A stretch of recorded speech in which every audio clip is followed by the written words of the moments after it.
Greetings and salutations. How we doing?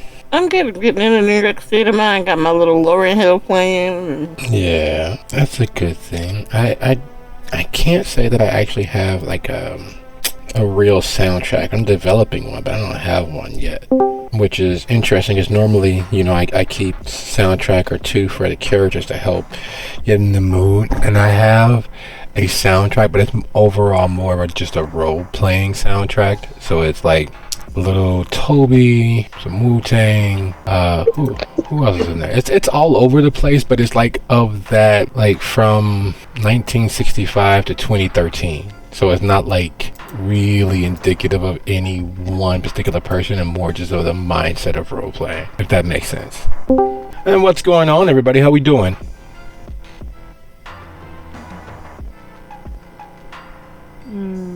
Yay. Testing. Can anyone hear me? No, we can't hear you. Maybe try again. That's a problem. Give me 1 second.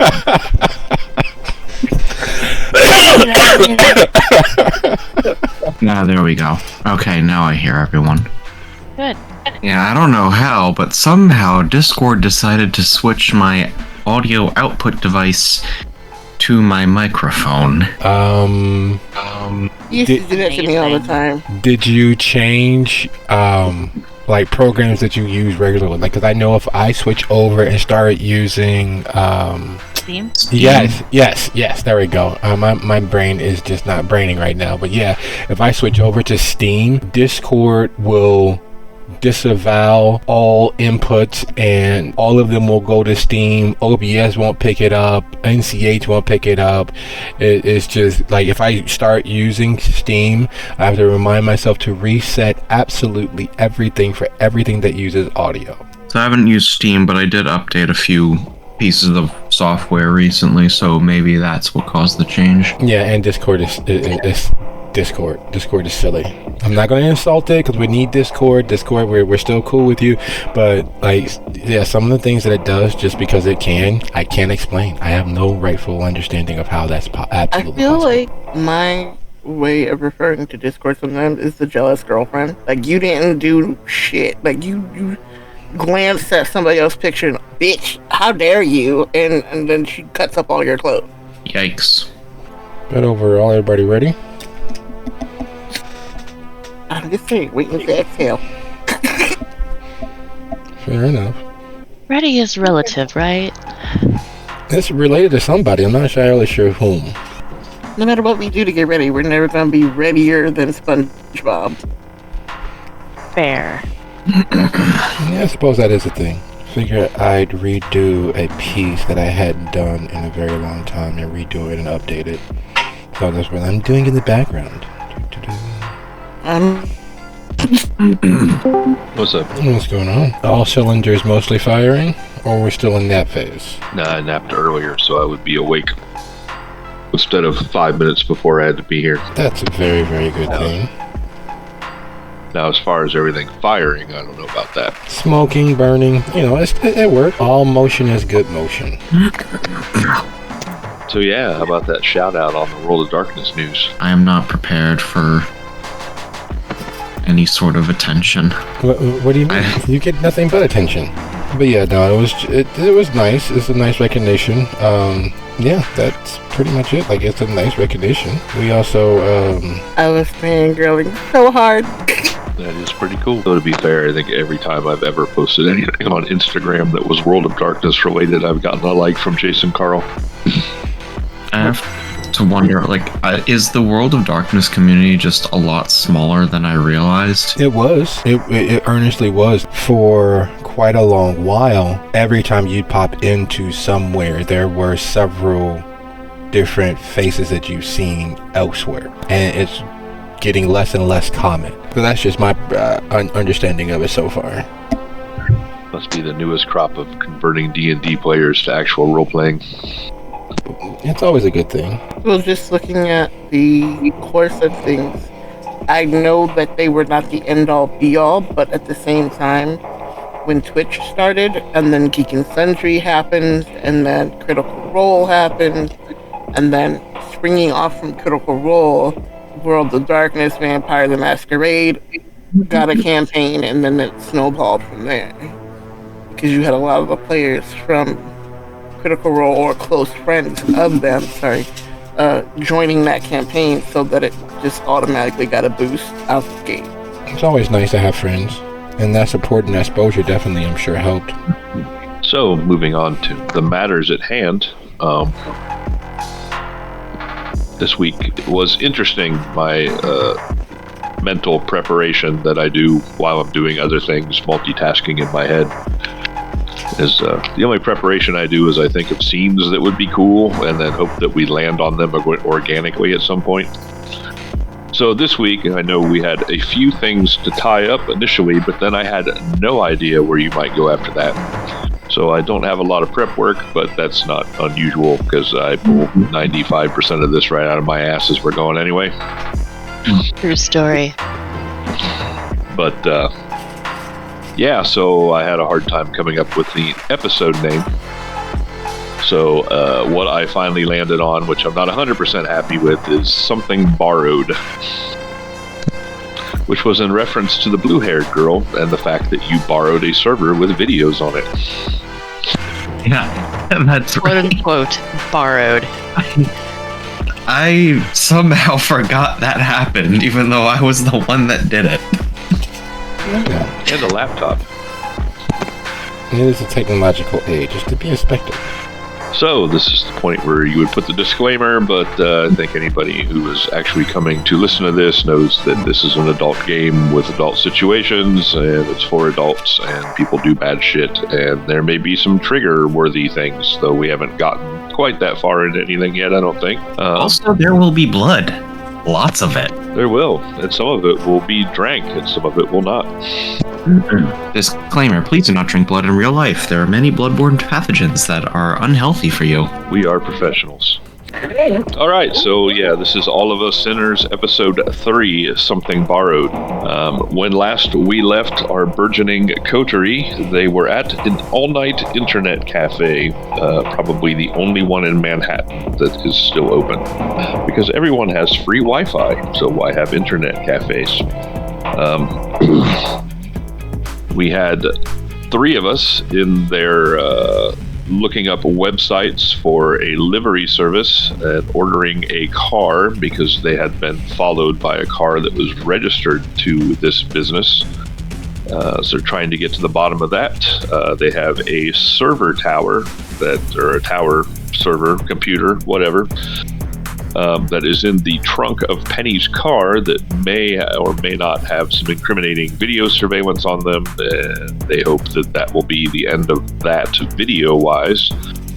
They also have a laptop, which they had managed to get into with a clever frat boy password, and had discovered a lot of financial shit and some Minecraft, and they hadn't really had a chance to dig into it much further than that. And finally, but not least, Lyric picked up on another beast in the room that was not them and ascertained that it was a e-girl with blue hair who was playing some cutesy game on her laptop. And when she realized that she was being watched, she gathered up her stuff and left with Lyric in chase. So we will open on the three of us, who are in the cafe as Lyric heads for the door. We may have already covered, I think Finn was going with her. Oh yeah, I'm not letting her out of my sight. Who's gonna watch my back? And the other two are oblivious, or they're going to continue looking things up.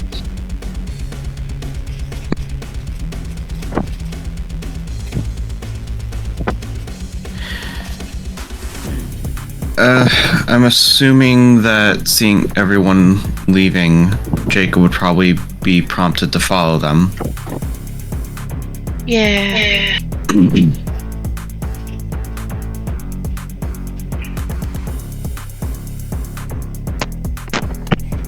All right, so you all head out into the street in chase of someone you don't know for unknown reasons.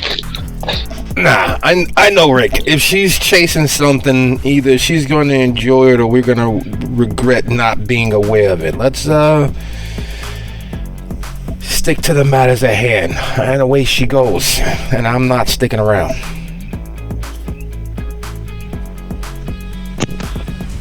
All right, so you exit the grimy, not presenting the image of a business of well repute, into the streets in the early mornings. You got about 2-3 hours till daylight at this point. And you see a girl moving hurriedly down the street with blue hair looking over her shoulder. It is easy enough for her to spot the four of you because there isn't a whole lot of foot traffic here. And she turns down an alley. Oh, God, why the hell we gotta go down the alley? This is... Hey, Rick. Hey, Rick. Are you sure about this? If not guilty, why run? They're late for a very important date. So presumably you guys continue on to the alley. As most alleys are, it is full of garbage and wetness. There are dumpsters. It's very dark, deep shadows. You enter the alley and you do not immediately see the person you are chasing. However, the fun part of being a gangrel in the city is it's like being a caged animal. And Lyric has the scent of prey, metaphorically. So I assume that she is not willing to back off just yet. No, I need to know why she was running. I need to know. So we are going to sniff the air for prey.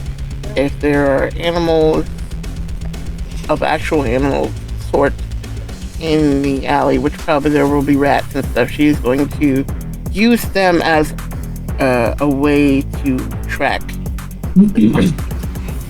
Because she has feral whispers and can talk to animals. Jacob's here too, right? Yes, I believe we all made the field trip to the alley.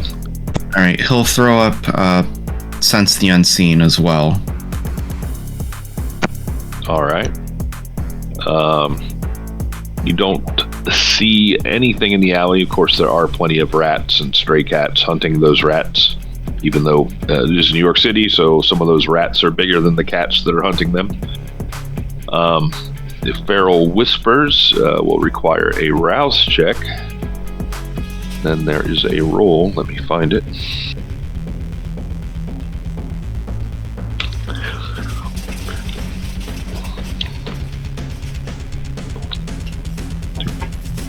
It is a manipulation and animal. Well, we'll go with charisma and animalism.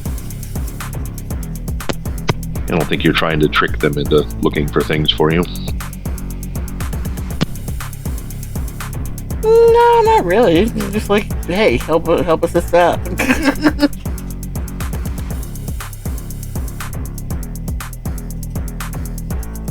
If you see something, say something. So we all are fully aware that Lyric starts hissing and twitching her tail and meowing and otherwise communicating in a less than humanistic language. Yes, she is definitely making animal sounds. Finn may have seen her do this before, I don't know, but the rest of you might just think that she has gone crazy. Oh yeah. Oh wait, I always hate this part. You know her better than we do. Is this normal? Normal is how do you say, relative, and yeah, this is the part that I hate.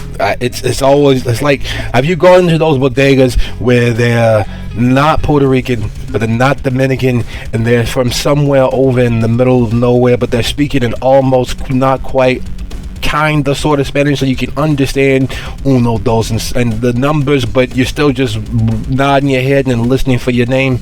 That's where we are with this. There's no way that anything that she's doing is intelligible to anybody except for those who speak that dialect.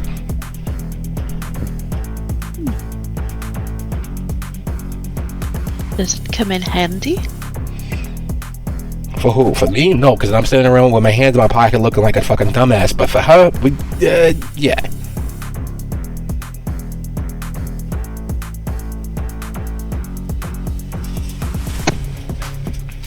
All right. So, you got any gum? And I start rifling through my pockets because this could take anywhere from 2 minutes to 35 minutes, like two old college buddies getting together talking about the glory days, looking for a piece or several pieces of gum, because it's rude to have gum and not a huff for it. Oh yeah, there we go. Hey, chicle. Yes, delightful, thank you. Hey yo, egg, chicle. No thanks, I'll pass.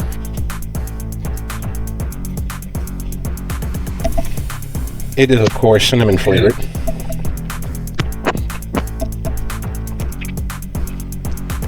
all right. So a cat comes sauntering up to Lyric,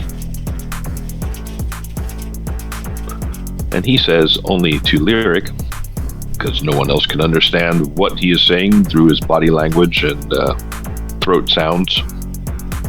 He opens the conversation with, "Don't touch me."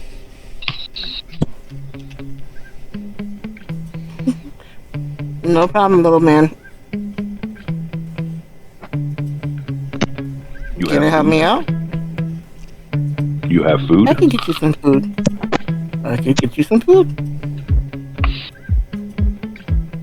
Excellent. How can I help for some food? Did you see a girl with blue hair come past here? The one behind the dumpster? Excellent. I got you.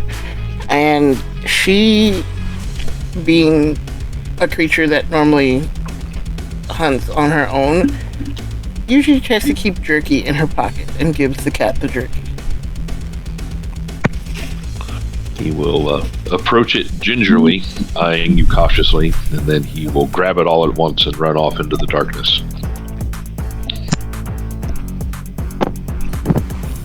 Lyric confidently walks towards the dumpster.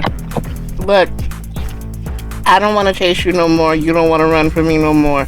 I just want to know why you ran in the first place. I won't hurt you unless you make me hurt you. She crawls partially out of the muck, holding her backpack to her chest almost protectively, and says, "Please don't kill me." Why would we kill you? I didn't know. I didn't know. Just let me go. You didn't know what? You didn't know what? Drink That was you that was your that was your spot. I didn't know that. I was just just so hungry. You're fine. You're not gonna kill me?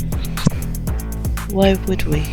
Well, why wouldn't we? For poaching? Don't worry about it. You're good. But here's the thing. and I relay the delivery service's name. You know who's connected with this? They done something worse than poach. You help us with this, we can forget that poaching aspect. I mean, I can find out. I just need a Wi-Fi or something. No, it's funny. You should mention that. I know a all-night internet cafe that's not that far from here.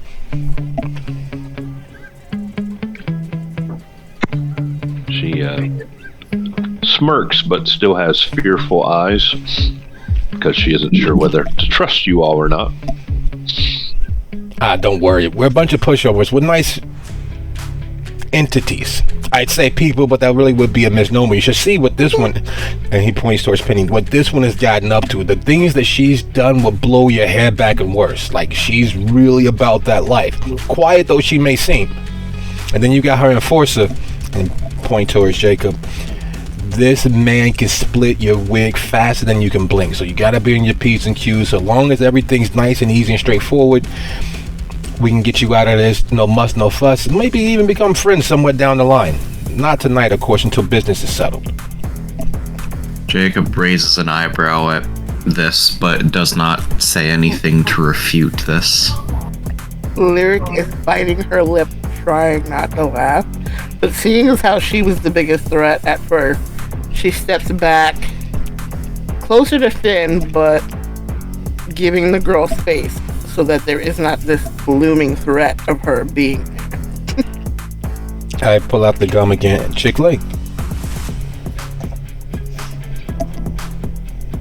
Could. I used to love gum. Oh, I mean, it's the best. My great aunt always told me if someone offers you gum or mint, it'd be rude to say no. So I always try to keep, some gum or some mint on me. It's a good way to endure yourself, being as most people don't smoke these days. You don't vape, do you? Not anymore. Understandable. That was the other thing. Like, you could offer like a pod or a cigarette back in the day, but now no one does that. But gum, mint, candy, chocolate melts too fast, even with our metabolism.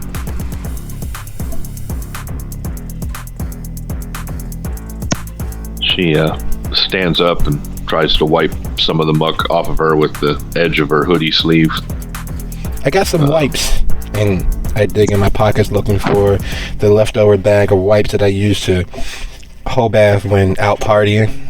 Yeah, try that. She takes it gingerly, watching to make sure that you don't grab her because she is still a little suspicious. Hey, easy. You're gonna trigger somebody's prayer response. No one's out to get you. We already got you. See, you're perfectly okay. If we were gonna do something horrible, it would already happen. You're good. We got a business relationship going on, and we're people of our word. Well, beings of our word. So long as you keep up your end, we'll keep up our end, and then later when we meet again, we'll meet on even terms, and then we can both get something out of it. And then from there, we can meet on even terms, and we'll not only get something out of it, we might even try to help each other without cost. That's the way these things work, little bit by little bit, and then we build into an actual relationship. And plus, don't worry about me grabbing you. You're not my type. I got a whole thing about looseness and ruining beauty.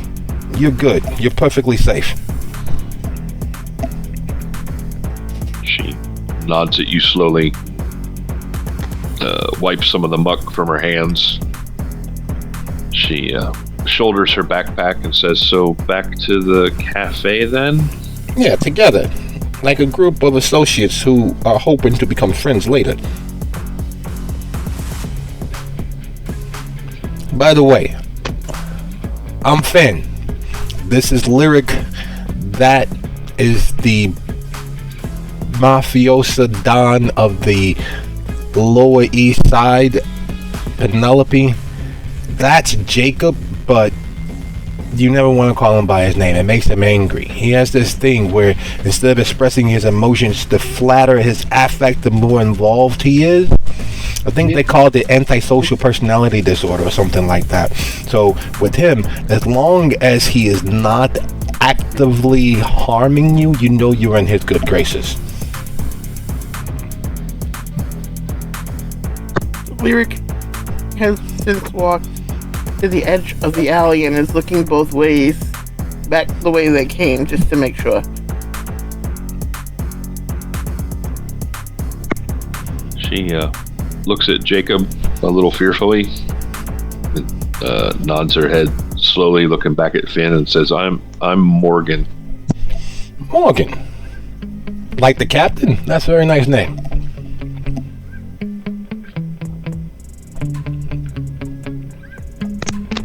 Thank you. You're unsure whether it's a nice name, or you're unsure that I'm complimenting you? Just a little weird. Everybody's weird. The only way to accept your own weirdness is by accepting everybody else's. It's not a big deal being weird. It's a big deal when someone's not being weird. That means they're hiding something. Or they're scared. Or both. Like you're not being weird right now because you're scared or hiding something, or both. Everybody else is being weird because, well, they're okay with themselves and i.e. the world around them.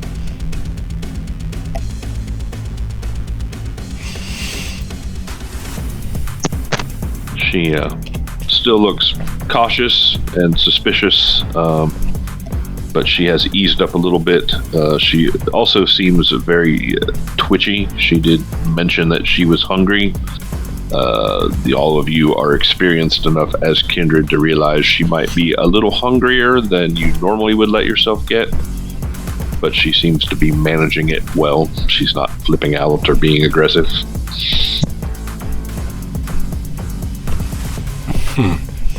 That ain't a good thing. So, you was casing the joint for someone disposable to sink your fangs into, weren't you? Well, sometimes, you meet somebody and one thing leads to another. Well, you know what they say. Those who don't plan to succeed are succeeding solely at not planning. Luckily for you, one of Penelope's good graces and her charms is being able to find the perfect bite. It's like a whole gastronomic thing that she could do. She could teach you and help you with that. Right, Penelope? She will just arch an eyebrow at him.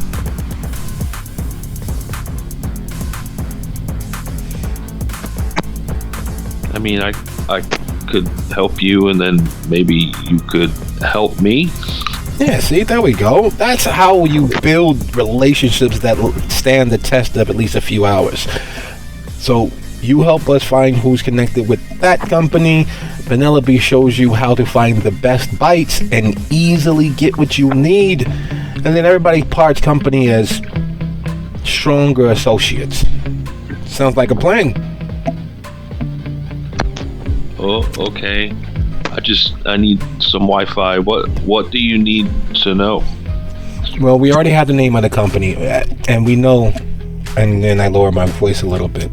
We know that all of the livery cabs in New York have a transponder just in case anything goes wrong. Even if they're established outside of New York, incorporated elsewhere, to abide under the New York state law, they need a transponder in the car. I'm wondering, with you hanging around such a place like that, would you be able to find a particular transponder that we could follow up on? Or even find if this car has a specific transponder that we can find later. Is it like a centralized network, or would it be specific to the business? If they're like us, they have no intelligence when it comes to this technology things. You know how the older versions of us act with technology. So I'm hoping that you can use your skill to discern and define that for us, if possible, so we can find a specific driver and a specific car. You know how it is when someone takes something from you. When you lose your agency and you're held over a barrel. We're trying to keep this from happening to other people and get out from under it ourselves. I mean, I can try. So it's probably a government thing. Well, it's a private company, but if they have a government contract, that makes it even easier for us, right? Well, the transponder network is probably a government thing, right? It probably has something to do with city regulations. Yeah, DMV and all that. I mean, the government is, well, I mean, it's not necessarily harder to hack into, but there's like some extra hoops I have to jump through. But I think I could probably do it. Very, very cool. Where you staying? I don't mean at your address or anything like that. I mean, are you staying in? Are you doing the flop routine? You're moving from hotel, you couch surfing? Because I got a friend of a friend who could perhaps get you into a nice little, at least a night or two. Spend a couple hours dining in style. Take your date, whoever they are, leave them there, button up after you're done, and off you go. Instead of taking someone home or risking your chances in somebody's alley or accidentally poaching on somebody else's territory. You know what I mean? That would be cool. Do you all have that? Like, you just have like a network of people that you just like call up and they come over and like deliver pizza, as it were? Not quite. Everybody's got that talent. Everybody's got that thing. You know how I was telling you, Jacob is very skilled at making people scream, and Penelope's the boss of this area, and me and Lyric, we try to be their mouthpieces, but usually it ends up going very sideways because I tend to overstep and they tend to understep, so it's somewhere in the middle. Things just lean one way or the other, but everybody's got their own talent. Like you are going to do this great, wonderful technological wizardry to help us out. Okay. Yeah. She nods and heads back towards the internet cafe at that. Kind of leading the charge, not waiting for anybody else to go. Ben. What was all that just now? What do you mean? Enlisting the aid of someone who could have potentially been a risk to us, or the song and dance? The bluster and malarkey. The tall tales, as it were, about us. As I said, bluster and malarkey.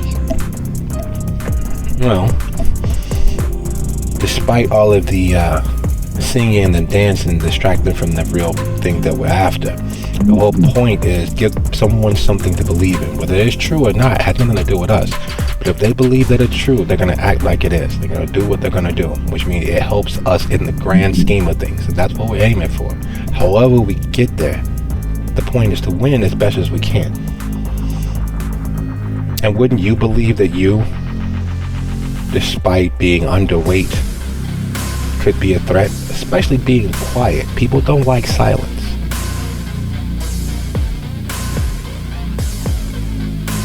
While we know that Rick will kick each and every last one of our asses, and that she's the most physically competent, we don't want them watching for Rick, because if they prepare for our best weapon, we're up shit's creek.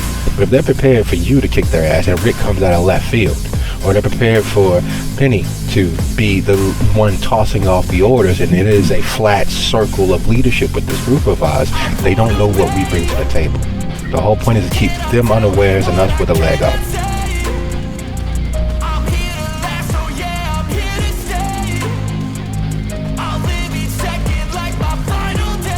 Fair enough. I just don't know if I'm going to be able to meet this new expectation that's been set for me. Which is good. We want them to over-expect from you and not expect from anybody else, because then they won't see it happening, and you don't have to get your hands dirty. You might take a punch or two, but that's okay.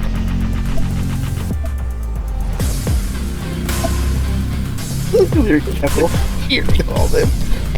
He's been listening the whole time and just kind of trailing behind the whole group. Because she almost always brings up the rear to make sure nothing's gonna happen from behind.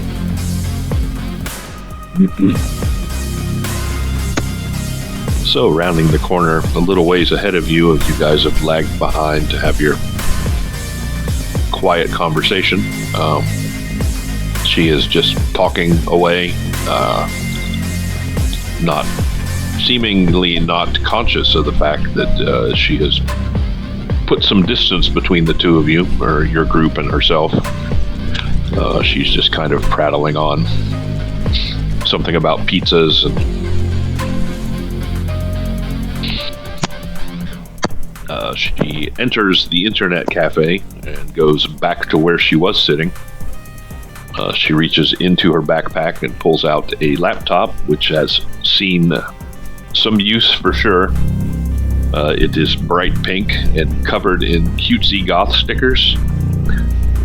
She opens it up and looks around and then looks back at you guys. Thumbs up. Says, okay.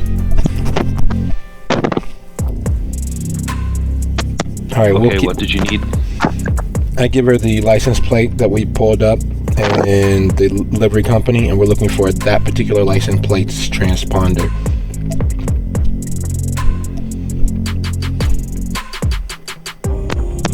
All right, so she does some quick searches. She's batting off DM windows as she's going. Her fingers fly on the keyboard. Clearly, she knows what she is doing. It takes her about 5 minutes to figure out where she needs to go. And she's opening windows and shutting windows furiously. And within a total of about 10 minutes, so another 5 minutes, she is in some sort of government website. She looks back at Finn again and says, do you have like the ID or the license plate or the VIN number or any of that? The VIN number, no, but doesn't the VIN number go with the license plate number that we get there? And point to the license plate number again. Oh, yeah. Okay. So she types in the license plate number, and a bunch of information scrolls up on the screen. A lot of it's just numbers and looks like IP addresses and whatnot.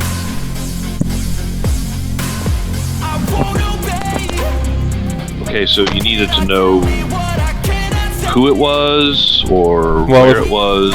Yeah, the driver ID number, and where. Do you have an idea where it's at right now?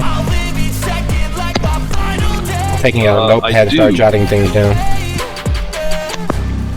She opens up another window, does a quick Google map search. She says, is it this address? And then she searches that address within 30 seconds later, because the internet is amazing. She says, it looks like it's some sort of garage. Copy down the garage's address, and if there's a name on it. There is a name on it. It is the name of the livery service, and then garage. They got their own garage. That's not good. Give them a fortress. Okay. Excellent. So,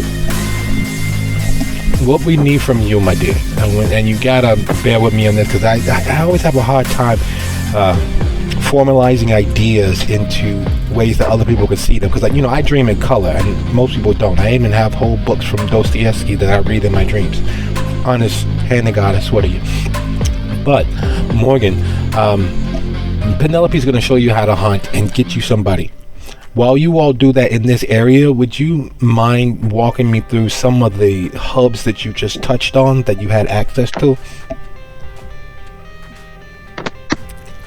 Sure. So I started with a Google search to find out whether it was a government thing or not, and then she prattles on for another 3 or 4 minutes about, and then I went here, and then I had to run this subroutine to spoof a password to get into this, and then I had to come in through a back door, and et cetera, et cetera, et cetera, and then she ends with it, and then I did a Google Map search and found out exactly where that was, and then using that I used the address to find out the name of the business. Nice. And sorry about that, but just back me up one little bit here. When you got to the point where you Google dorking the CDMA from the GPS tracking unit, how did you get past the internal security that's cloud-based to make sure that you had access to that specific particular unit? She will give you some extremely technical answer that the storyteller does not know because he does not know shit about hacking. Oh no, I'm just talking to save time to see if the car actually leaves. Once I see that it's actually there for the night and they're not going to send it out, which means that our original feint to get the car near has failed, I point her directly into Penelope's direction because socializing and people skills are her thing. You know how those rascally, roguish criminals are. Morgan, thank you for all of your assistance. We are square. Everything's perfectly even. Penelope will help you with what's clearly plaguing you. I'm glad you were able to distract yourself enough and not have your very bestial, intrusive thoughts act out while we're here. I had one of those moments and I ended up throwing the guy through a window. Horrible thing. I didn't even mean to throw him. I actually just meant to push him out of my way to get past him, and then he tripped. The window shattered everywhere. It was a mess. You've been phenomenal. Thank you so very much. She nods kind of distractedly as she's typing away on the keyboard, answering some DMs, and then she closes all the windows and shuts her laptop, spins around in her seat, and looks at Penelope.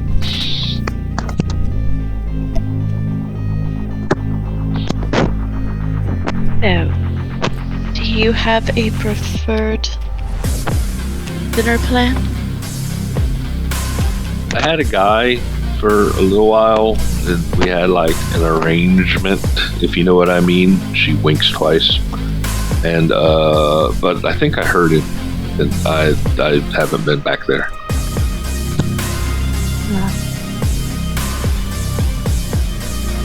I see. That. Do you have any other ideas? I mean, she waves her arms around the room.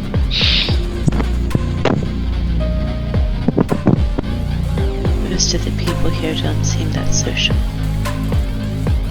Exactly. You like anonymity then? Well, I mean, if they caught my eye or I caught their eye, then it wouldn't take much of a push, right? Sometimes.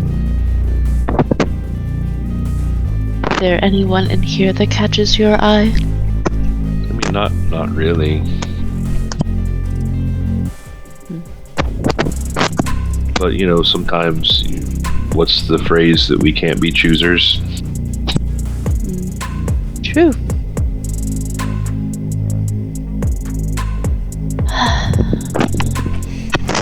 Who's best? Who do you think I should? I will look around the room.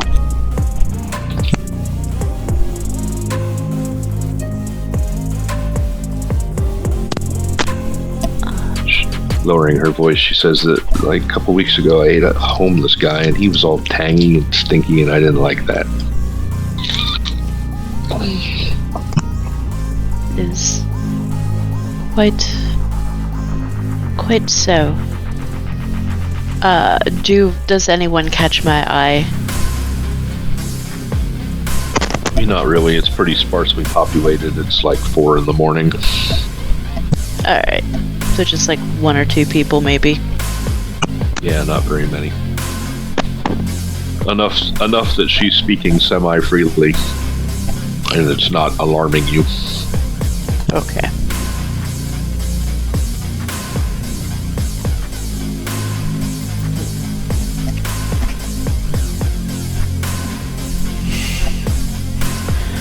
Not sure that you're going to get a whole lot here.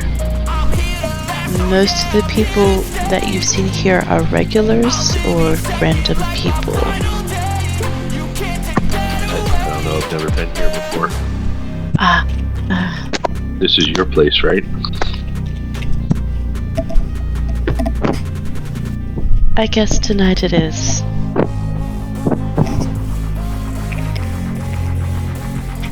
I mean, I suppose it can wait. It's been a while. It hurts a little bit now.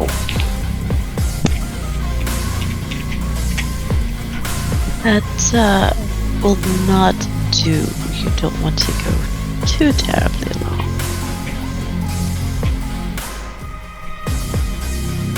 Binge eating is never a pretty sight. Is Lyric hearing this? Yeah, I'm sure you're among the crowd. You might be a little distracted as your head is naturally on a swivel with your security task that, from what we've seen so far, is kind of Lyric's thing. Lyric will very carefully, not to spook her, walk past behind her, lean over the desk. Do you prefer male or female? I mean, at one time I had a preference, but it doesn't seem to matter now. It doesn't, but at the same time, if we could guide you in the right direction, I might have a way to get you fed easily.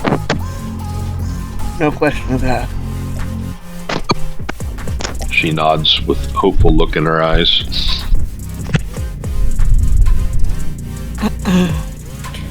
She looks at Finn, seeing how the car's not coming back this way. We could maybe swing past one of my old places of employment. Talk to one of the girls. I got a little money on me. You got some money on you? I could put a couple of cents together. Hey, yo, hey, Benny, you guys want to toss in so we can get us somewhere nice? Oh yeah, absolutely. Excellent. And while they start anteing up money, I move to the clerk who works here overnight and point towards the landline. Mind if I gotta make a couple of calls. He sighs and rolls his eyes and hands you the phone. Thanks, I'll remember that. There's a reliability to keeping phone books. It's gone out of style and was almost out of style during my living years, but keeping a little black book of numbers is absolutely perfectly important, especially being as we've moved beyond most average technology. I'm no slouch, but I'm no genius when it comes to using it. So with that, he picks up the landline, pulls out the little black book, and starts dialing. What I'd like to do is utilize his contacts and his actual very good credit standing, and book a room in one of the Hell's Kitchen's middle of the road, decently comfortable hotels. They offer late check-ins as long as it's technically after check-in, but with a little bribery, they should be able to set aside a room for Morgan and whoever her victim is going to be. All right. So, did you already have a place in mind, or are you looking for one out of the blue? Well, Hell's Kitchen's not exactly Ritz-Carlton level, but it does require a little push and a pull. So I wanted to make sure I do have a couple of places not far from Rick's main place of employment.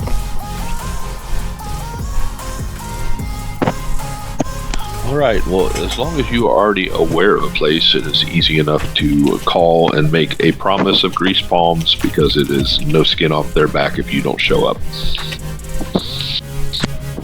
All right, sounds like a plan. There's a nice little Holiday Inn Express not far from where she is. It's relatively out of the way, and they don't get super busy, so it shouldn't be that big of a problem getting her a nice room, maybe two, so that she could, if need be, run out of the room and then run to the next one and lock the door behind herself for sunrise.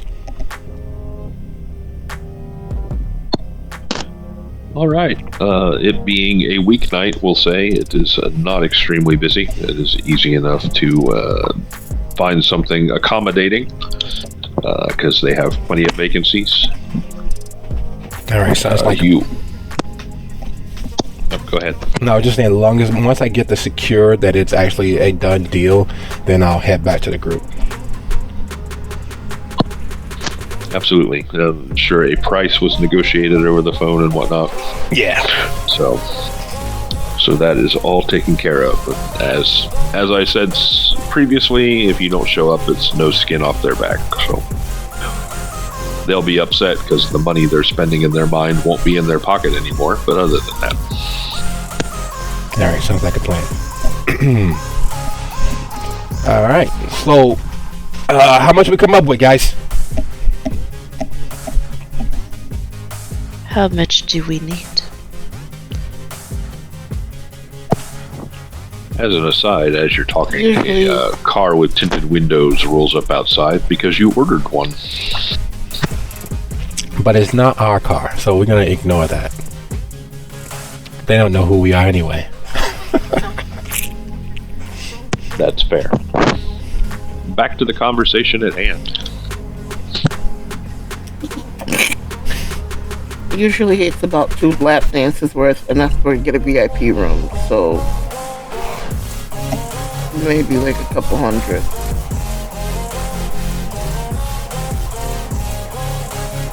Okay. Wait a minute. Was that an okay? Like, you got this?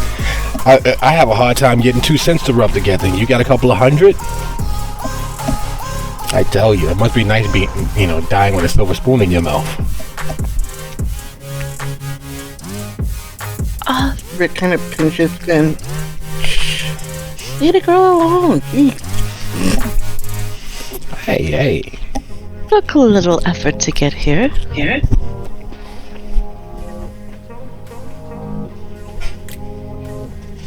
All right. Donut Penny, you're the lead. You're gonna get us where we need to go, or we hoofing it again. You gotta be careful, Morgan. You don't want to piss Penny off. Last time we pissed her off, we ended up having to walk from from Chinatown up to Bed-Stuy. It was not a pretty thing. And she drove alongside of us, making sure we took every step. Why didn't you just take the train? She wouldn't let us. We didn't have enough money, and I don't want to risk hopping. You want to risk hopping? I mean, sometimes you have to. Yeah, but I don't want to put my potential immortality on the line for a citation. That'd be embarrassing, standing before the sheriff and the prince. Why do we have a breach? Well, I couldn't afford to get on the train, and so I hopped. It just so happened that 2 of the RTA guys were there. Normally, it's the actual cops, and they don't really care, but the RTA guys, they care, and so lo and behold, here I am. We got a breach on our hands because I couldn't pay my fare. She looks at you a little confused, like she didn't understand some of what you said. It's to be expected. Don't worry about it.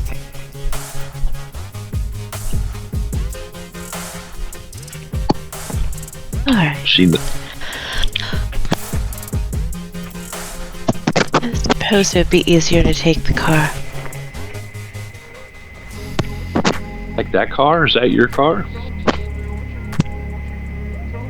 She says, pointing to the black, not white limousine out front. No.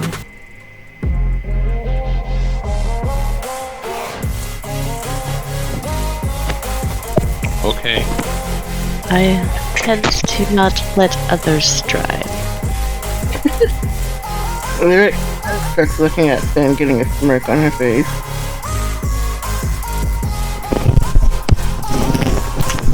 I think I just got an idea. Lead the way. Well, I mean, it's got a big enough trunk, right? I suppose. Yeah. It should.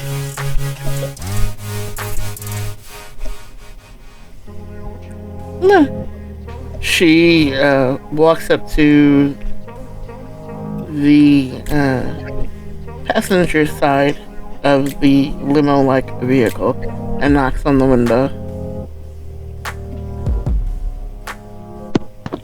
It rolls down, and a gruff, very New York voice inside says, "Are you Barnes?"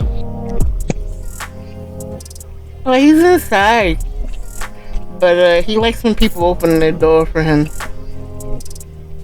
So you sitting in the car ain't gonna help nothing. He Says, "Oh yeah, yeah," and he gets out of the car and he opens the back door.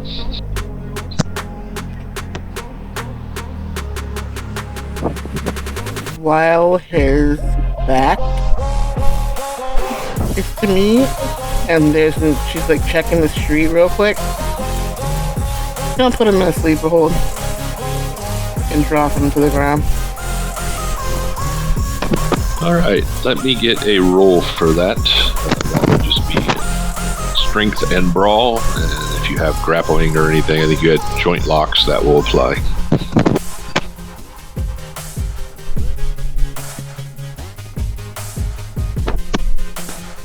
As Lyric is grabbing a guy off the street, what are the rest of you doing?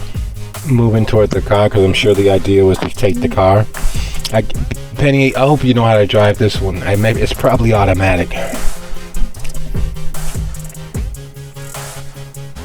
Why would I not know how to drive it?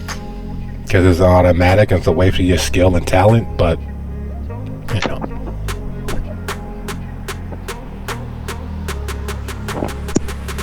All right, Lyric grabs a hold of him. Lyric grabs a hold of him. He yells, "Hey," for a second before he is unable to say anything else because he is being muffled. There is really no one on the street to hear him or pay any attention. Morgan, who has followed the rest of you out, is staring at the situation, a little frightful. She comes across as way too gentle for this sort of existence.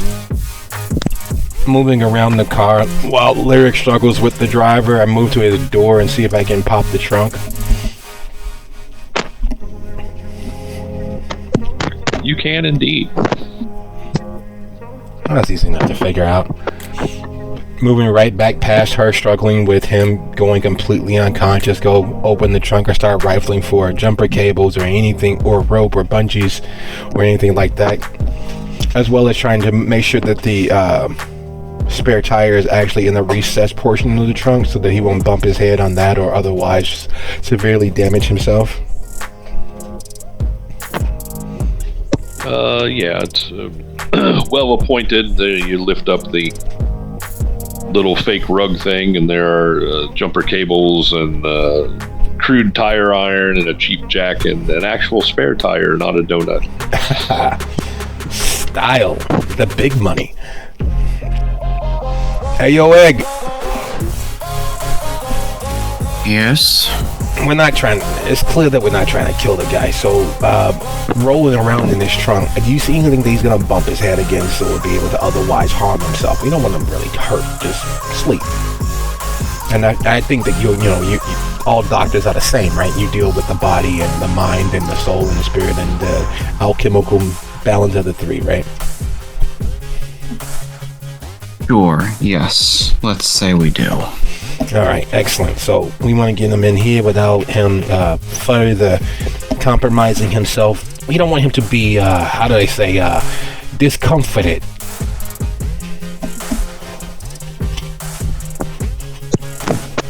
I'll handle it. Don't you worry. You look in the trunk and you don't see anything that might cause him any more damage other than being locked in the trunk.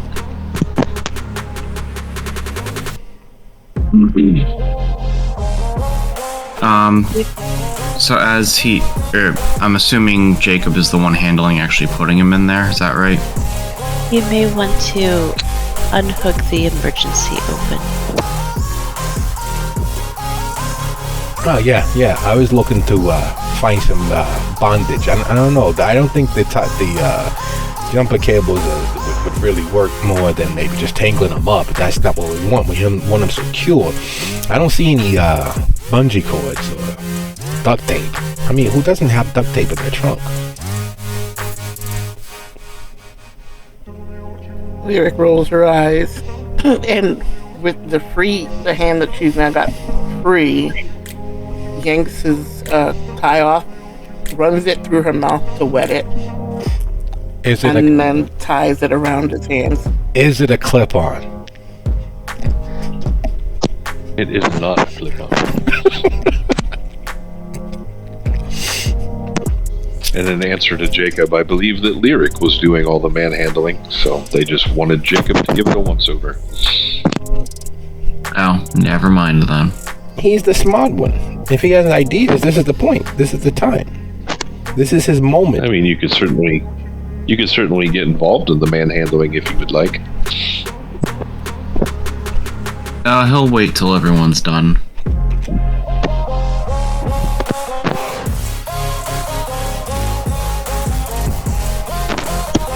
Alright, so standing on the street with a man in a sleeper hold, and 3 of you peering in the trunk, a girl with a backpack and blue hair looking very concerned about the entire situation. And is definitely to be concerned. Into the trunk he goes, we don't got a lot of time to be fucking around with this. What are you guys doing? Is that the guy? You just find somebody and grab them? That's how you do it? Sometimes. I don't know if I could do that. Well, there are other ways. Like I said, remember we talked about this. Everybody's got their own talents. The thing is, and the most important thing, talent is not enough. It is being able to seize the moment, whatever that is, and make it what you need it to be. So while this brusque, ruffian behavior may not be to your liking, with your talents, there are other ways to get in that front of any troubles that's going to fall your way. The thing is to go boldly forth no matter what you do and what you are. If you're going to be an asshole, be the best asshole you could possibly be. If you're going to be a rocket scientist, be the best rocket scientist you can possibly be. You only got 1.5 lives, and that has to last you for the rest of all time. If you're a shrinking violet, the only thing that's going to happen is, well, you're going to join the graveyard for everybody else who was too afraid to seize and take what was theirs as best as they could. The rules are the guideline. It is for you to color within those lines or to fill those lines as best as possible. She nods at Finn, a little slack-jawed, but you can tell she's taking some mental notes. And then she kind of snaps to and says, "Oh my god, are we stealing this car?" We are. Eye for an eye. They bother us, we get our get back, everything's nice and square.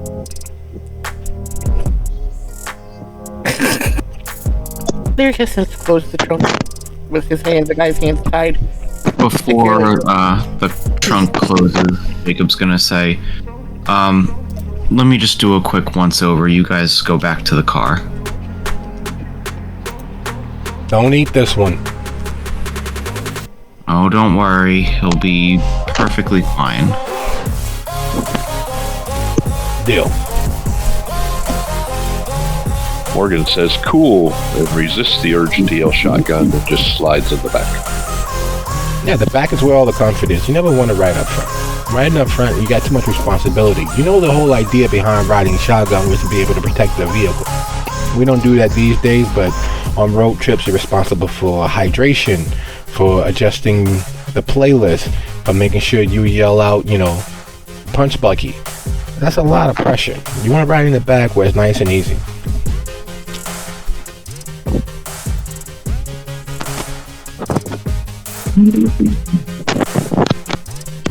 So once Jacob is alone with the trunk and the guy in the trunk, he wants to... This is gonna sound very strange. He wants to give a sniff and see if he detects any particularly strong blood. He does have the bloodhound merit, so he basically wants to see if this guy's blood is in any way useful.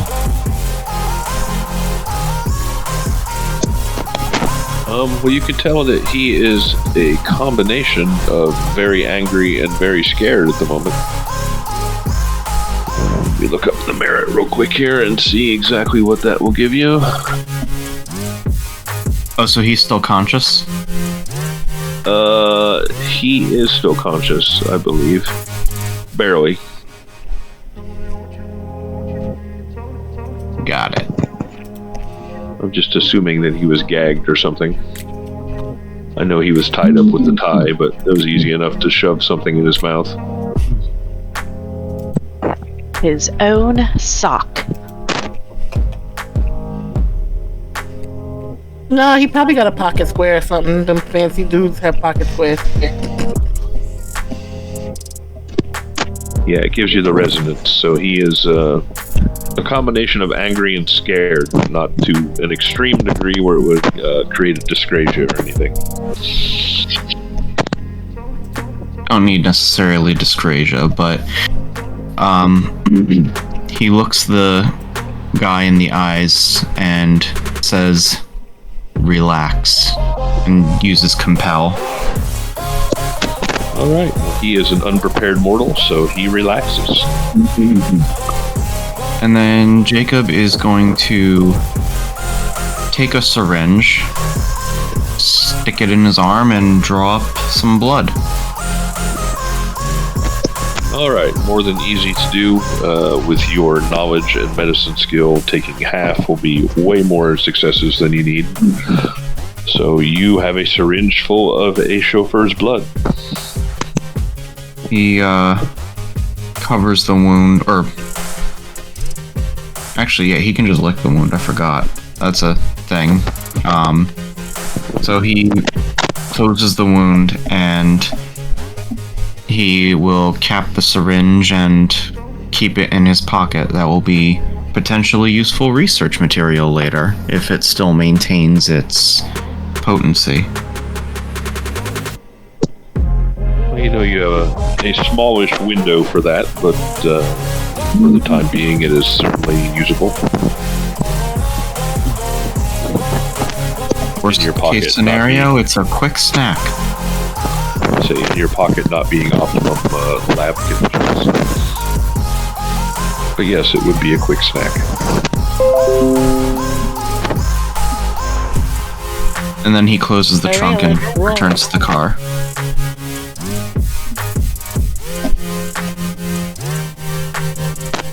Let me make a roll real quick here.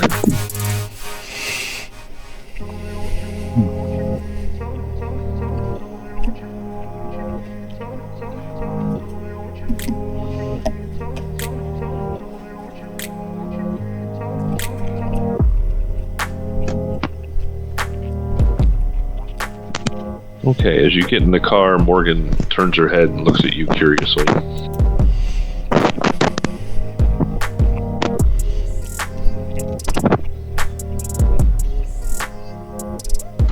At Lyric?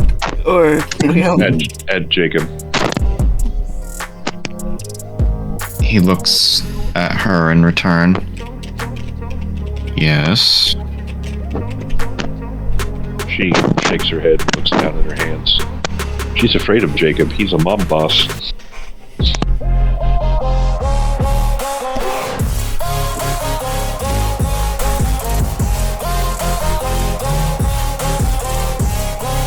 Jacob will just lean back and cross his arms, waiting for the car to start.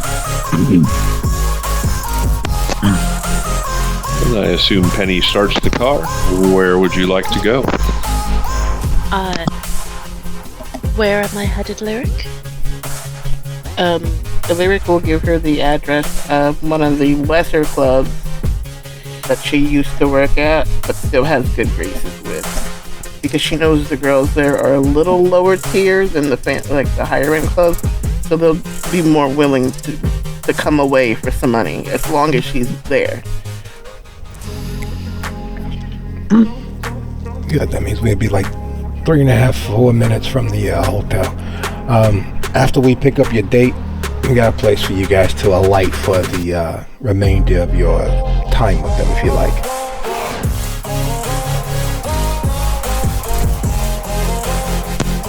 It's getting rather late in the evening, but you still have some time.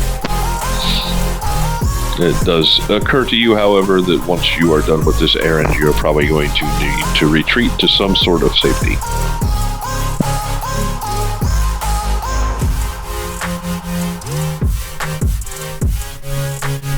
We're in Hell's Kitchen. We'll be fine. There's a lot of boat holes in Hell's Kitchen. Plus, Rick knows everybody. I mean, we could always have a sleepover at my house.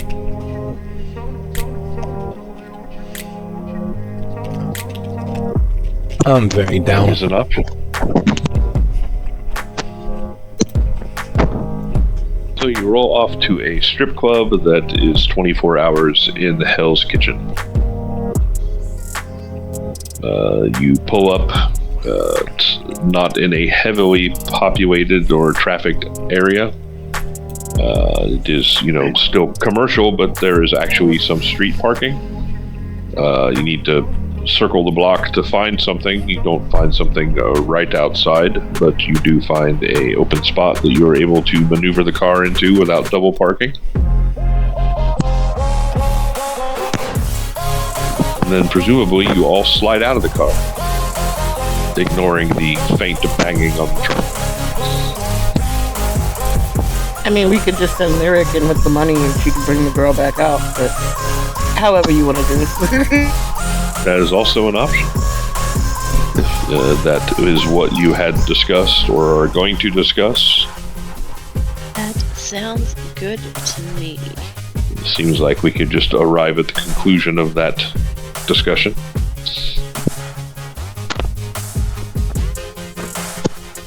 So. Yep, I'll that's the keep plan. trying.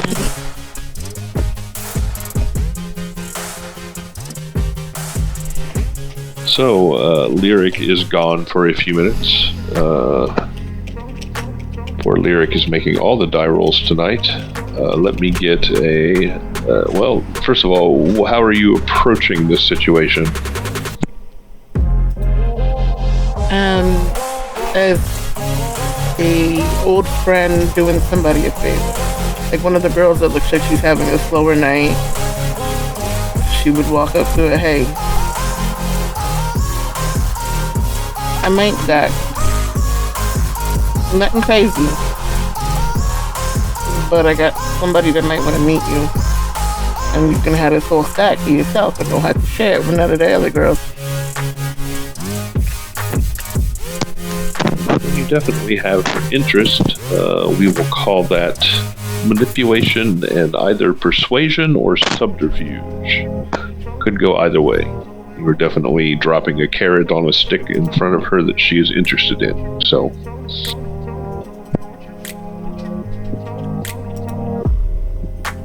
I'm gonna go persuasion. It's the stronger pool. no problem. I'm sure that she kind of knows what she's getting into. You're not lying to her for the most part. You're just leaving an important part out of it.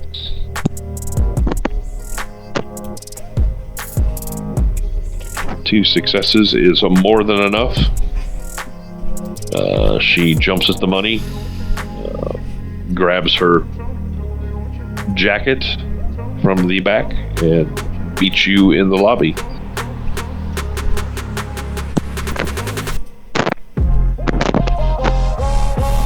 Presumably from there, the two of you return to the car.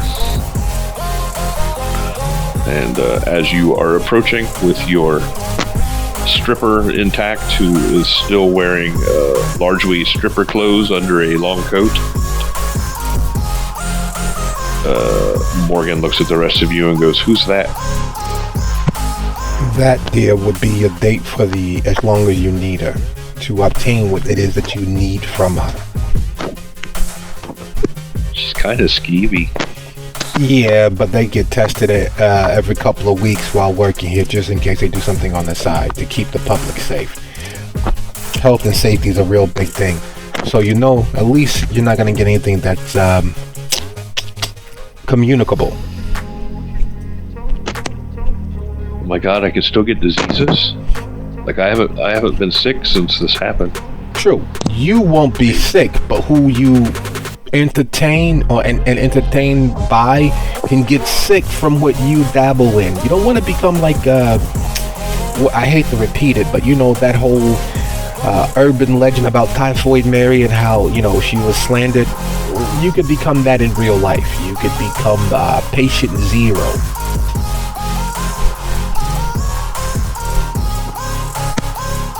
She nods at you dully. It's clear that she is fascinated by your every word, even though she only understands about half of them. Yeah, I get that. Dear, how long ago did this happen to you? What, you mean like this? Yes, this. She sticks her tongue out a little bit, looks at the ceiling, and is tapping on her fingers. She's like, almost 11 months.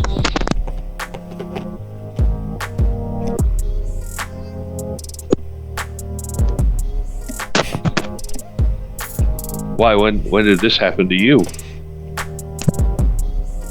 A whole other lifetime ago. She blinks at you.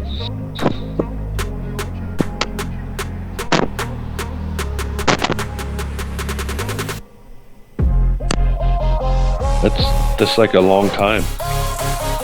If you would like to put a date on it, the late 1900s. Wow, you're old.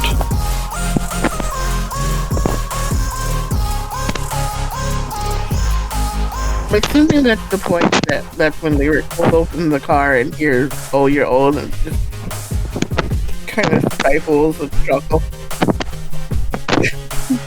This is Kimba. Kimba, this is the friend. Especially that one with the blue hair, that little cutie right there, that's gonna be your best friend. Morgan waves at her shyly.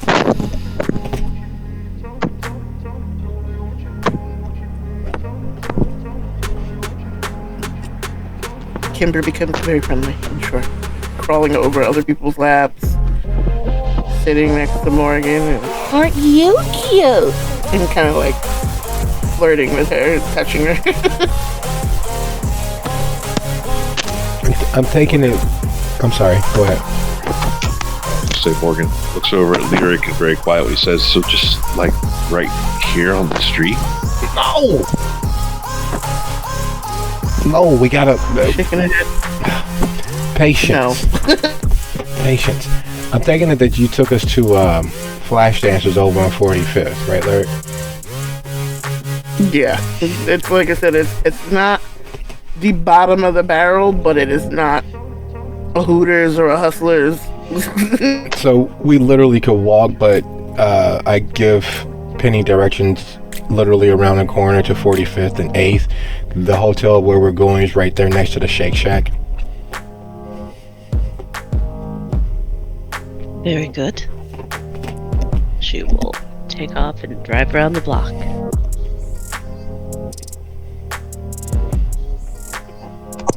All right. So presumably you are going to the motel, hotel, motel, whichever it technically is. I'm sure there is some sort of distinction between the two, but I do not know it. And in you go. Some quick words and some money exchanges hands between Finn and a guy behind the counter. Quietly, the handshake. There's no actual open presentation of anything. It's all handshakes, a nice little one-armed hug where my hand goes from my inside coat pocket to his inside coat pocket. A smiling nod of agreement. Nothing remotely pertaining to cash is visible, because you never know when the feds are watching. The people's is out there. You gotta always be classy with it. Fair enough. Some room keys are exchanged, and then what happens? Well, there's two rooms and they're up on the 13th floor. We need to get them up there. The windows and light from outside is not a real issue. They have actual full blackout curtains, unlike most hotels. So it's up to Lyric and Penny as to how we handle what goes next. Lyric, realizing that the others might be a little less comfortable with this. Finn is all about it. She knows that, but the others might be a little shy about how this goes. She will take over and guiding Morgan and corralling Kimber and explaining how to make it work without being awkward for the two, but before she leaves the rest of their company, she says, while I'm gone, before we head to my spot, you might want to figure out the little doodads and stuff on the car before we leave it somewhere. She quote unquote, leave it somewhere so that it can be found. And then smiles and then takes the girls upstairs.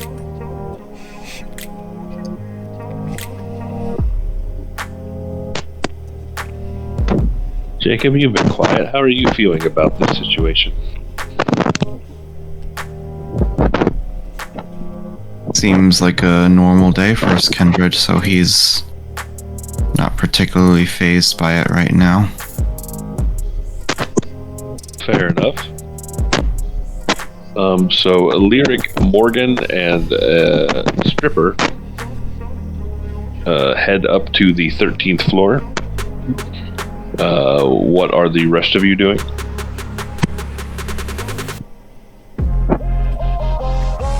Hey, yo, Egg, you secured the mid now. What are the chances of him accidentally finding his way free?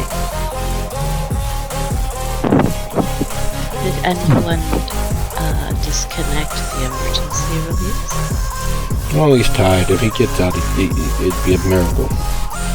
Then, yeah, that means no one actually did. Of course, that you did that, right, Egg?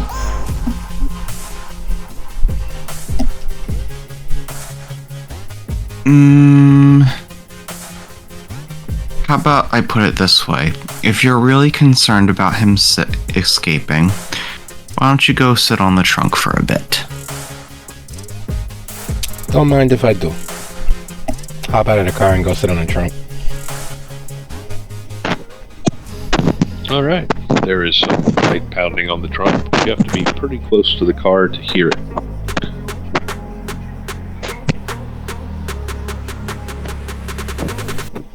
That reminds me, what exactly are we doing with this van afterwards?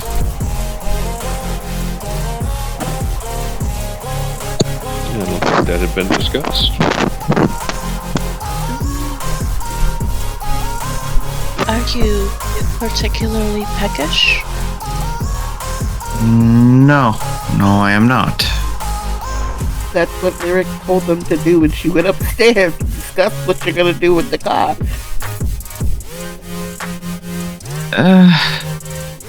If we release him, we might get reported and it would be a breach. If we kill him, an investigation might be opened and it would be a breach. And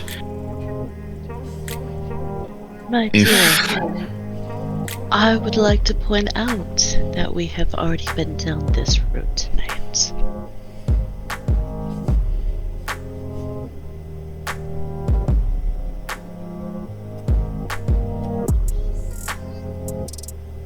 what do you suggest then?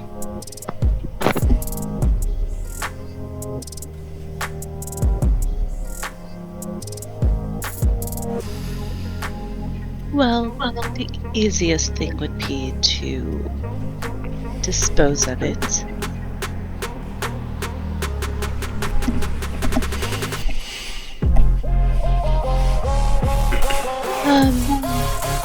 Potentially, if we can get him to forget about it, just knock him out and leave him somewhere random. But that's not one of my particular skills. That's beyond my capabilities.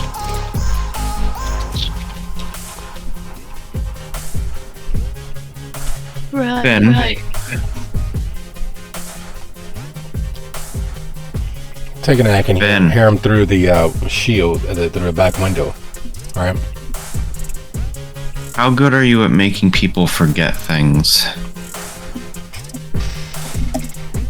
Doing a full-on stretch on the hood of the trunk of the car, talking through the darkened, obfuscated window. Depends. How much have they had to drink? Alcohol is always the answer to most problems that violence is not the answer to.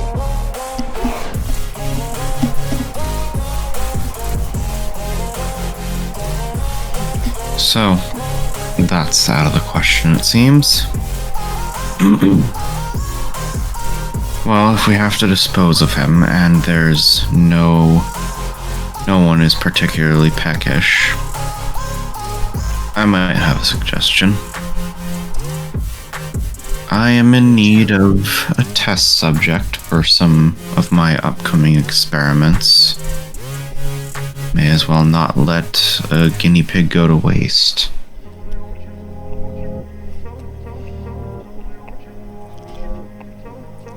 So, and I can hear casual conversations from outside, right? Or is that something that's just beneath easy hearing? The man in the trunk, you mean? No, I can. Sitting on the trunk. Oh, I'm sure. I assumed you were close enough to hear their conversation. Don't worry about it. I don't think you should experiment on somebody that we could let go. I'll take the chances. I'll make sure that I'm the last person they see and send them on their way. You ain't gotta do nothing wrong to the guy. I'll take responsibility. If it's that, or kill the guy. Like, I don't mind killing anybody, but at least for a reason. Not just being a schmuck trying to, make ends meet. Something viable, like they bet on the wrong pony, or they crossed the street at the wrong time. Something worth dying over, you know what I mean? Working for the wrong livery company? Nah, you can't control, you don't choose your bosses choose you. Kind of like our situation. We wouldn't be here tonight if, who didn't request and demand what from us. So you can't choose your boss, so you shouldn't die for that. It's like family, but in a twisted, fucked up way. Like most things for us being as we are.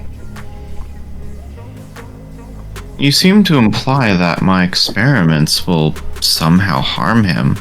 I can assure you, if everything goes right, he'll be much better off for it. I play with words for a living. I help people find themselves. And that if is what's determinative, not the hopeful outcome of its best nature. That if. And that is not a contract that we should throw someone into willy-nilly. Save it for someone who really deserves your failures. And save it for a moment where you need that success and won't have that failure unless because you choose to. That way it's a win-win. One of the punishments that we receive for doing what you do, not you, but successful warlocks do, is being subjected to your experiments when we do wrong, when we cross a line, when we get a slap on the wrist instead of a stake to the heart. I don't think this guy is ready for that, and I don't think your soul's ready for what you are going to end up doing to a relatively innocent person. I'd never physically stop you, but I'm saying, I'm appealing to what little bit of your good nature might be left.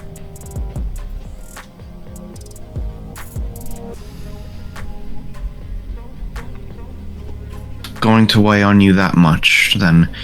Nah, I don't give two shits, but I know that I'm the one that should be responsible after all. If it's the experimentation of the warlocks, or this guy have one last look at whoever what's it to him. Plus, what is he going to describe? A charmingly well-dressed and rumpled individual with dreadlocks, dark skin, and a beard?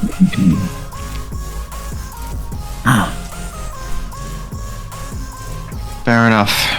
Then, have it your way.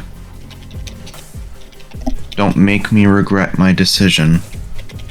It's just like self-help that comes from you, buddy.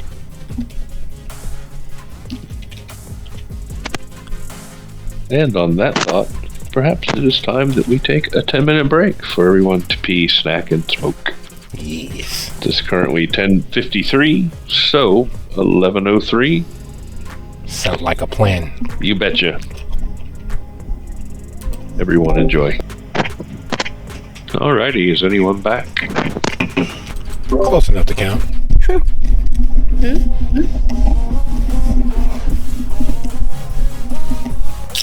Lyric, you there? Sorry about that. I was back. No problem. So we will shift our gaze to Lyric as she goes to the 13th floor with Morgan and her friend, presumably to solve Morgan's immediate problem, which is her growing and almost insurmountable hunger. What do? Do you go in with them? Do you just wait outside? Oh no, yeah, she can tell that this little one is very much too hungry for her own good, and she would not want the stripper to come to harm, because she promised.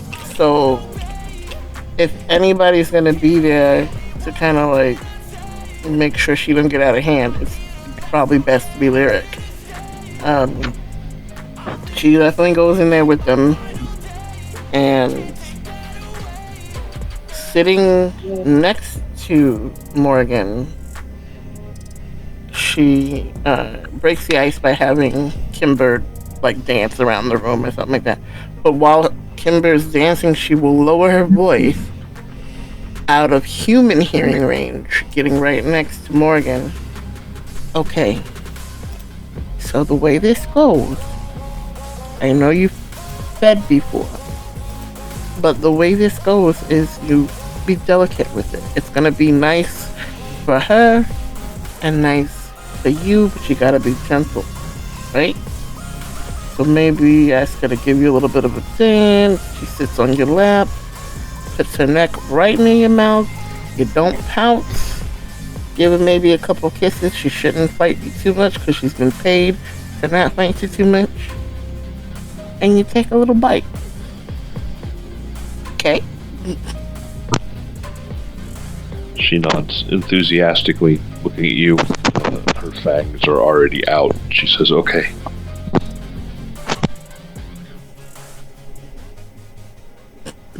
Despite my slightly better judgment, I'm going to let this go down, but I am going to keep a fucking eye on her, because if she seems like she's going too far down the rabbit hole, I will physically interpose and break them apart. Alright, so the lap dance begins. Morgan closes her eyes. At the first opportunity, without any sort of foreplay, she just bites in.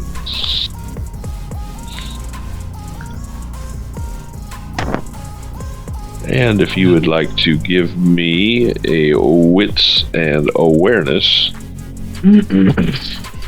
difficulty is just 1 because you are watching astutely. 2, 4, bow. Tipping on 4 bows. 4 bows. 100. What?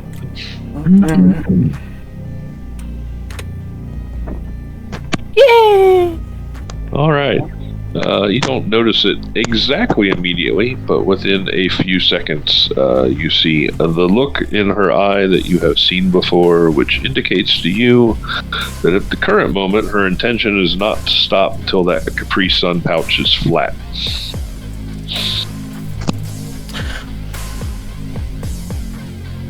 Like when you need to break suction for a baby. That's what she does. She kind of sticks her finger in between the fangs and the neck,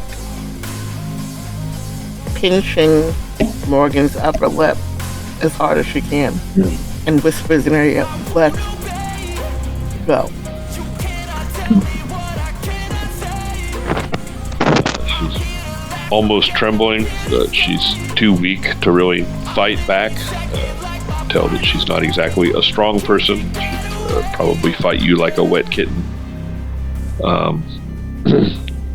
She manages to get out, though it's kind of jumbled because you are holding her lip that she's so hungry.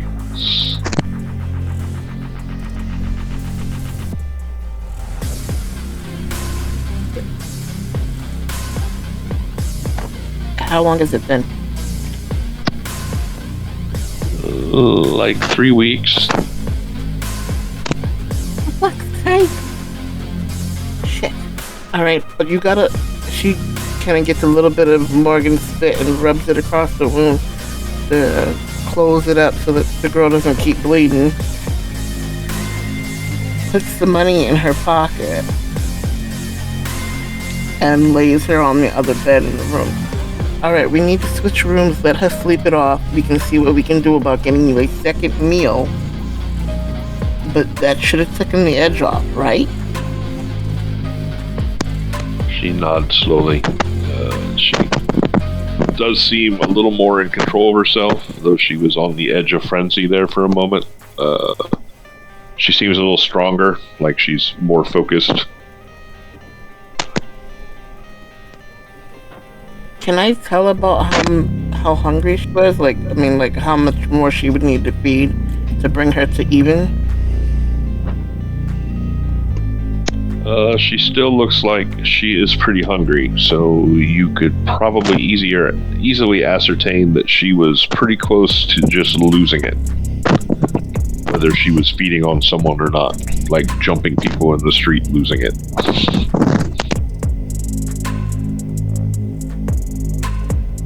So probably out of 5, and we probably brought her down to maybe a 3. She was at 4, and she's at 3 now because you stopped her real quick. Okay. So yeah, I'm gonna stick with the plan of letting the girl sleep it off, making sure she's got the money. We leave the key with her in the room, and I write her a nice little note on wholesale stationery. Thanks for the favor I owe you. And then they move to the second room that Finn got them. Shit. They're probably waiting for me. We don't have long to sunrise. But I didn't give Penny all my money. And I don't know how Finn's got this paid for, but maybe room service. Room service. Yeah. She goes downstairs for room service.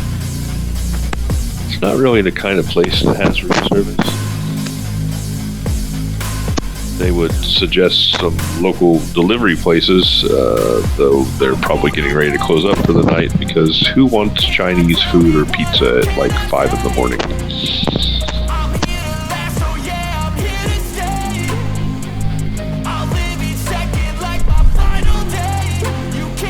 How about you send up some extra towels then? They can do that.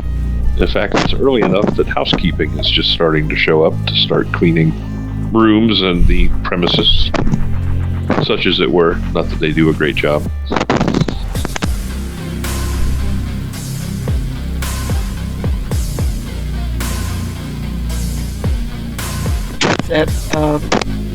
Morgan. Okay, so what's gonna happen is I'm gonna lure them in. I'm gonna shut the door behind them. This one you can jump a little bit, but don't be super rough. You're gonna need to learn how to stop yourself, okay? You can't kill them. I have to be able to release them back into the wild. She nods, looking at you apologetically. It's okay. I had to go through this too. And it was harder for me because I ain't had nobody teach me nothing. I got made on my sire a couple times and that was it. Had to figure the rest out on my own. Yeah, that's what happened to me. I saw him like 2-3 times. He taught me some stuff, but then he just stopped coming. Have you been able to do anything weird? I know this is all weird, but... What do you mean by weird? Not too many people know this, but I can turn into a bear. That's not everybody's gift, though, but people in my family of us can turn into animals, typically, and I can turn into a bear. That's kind of cool. I can't do anything like that. I can sometimes, if I want people to do things, like I can look them in the eye and tell them to do do them, and they like if it's something simple, they'll do it. Okay, so this guy that made you, was he really nice looking? Kind of fancy, like that penny chick that we got downstairs? No, he was just kind of a guy. He looked kind of like I don't know, like a teacher or something, maybe. So she's tabulating it in her head, because the reason she asked, she's trying to figure out Toyer, Door, Ventru, like, so that she kind of knows what way this is leaning. You know those old-timey movies with they had those guys with the jackets and the glasses and the beards and like they had the patches on the elbows? Oh, Professor. He had one of those jackets. He didn't have a beard though, or glasses. Yeah, some people don't like the beads nowadays, but I get what you're saying. And I think I'm getting a picture of who might have done this to you, but I can't say for sure until I look around a little bit. Maybe we could figure this out between the two of us, or me, you, and the others. But right now, I can hear housekeeping. So sit on the bed nice, like let her get past you, and then we have a nibble.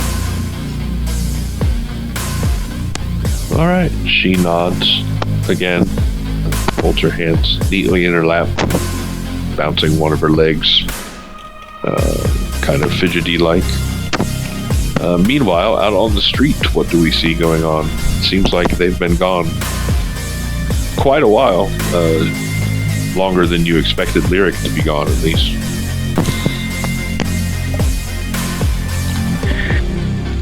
Should we start checking on them?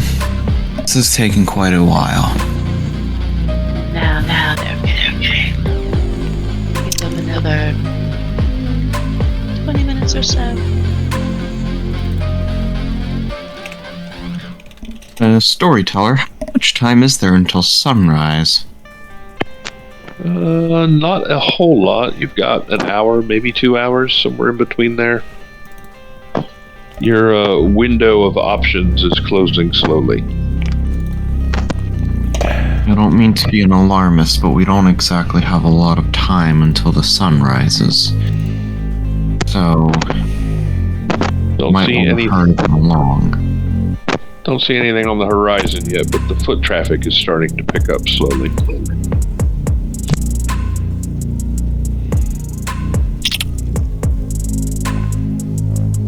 What do you suggest? I say from the trunk. I got a full recline and lounge going right now.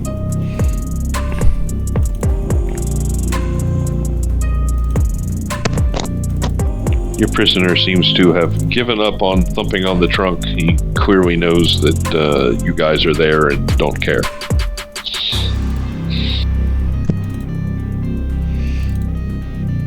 Yeah, you can't teach an old dog new tricks. Or a new dog old tricks. Or a combination thereof.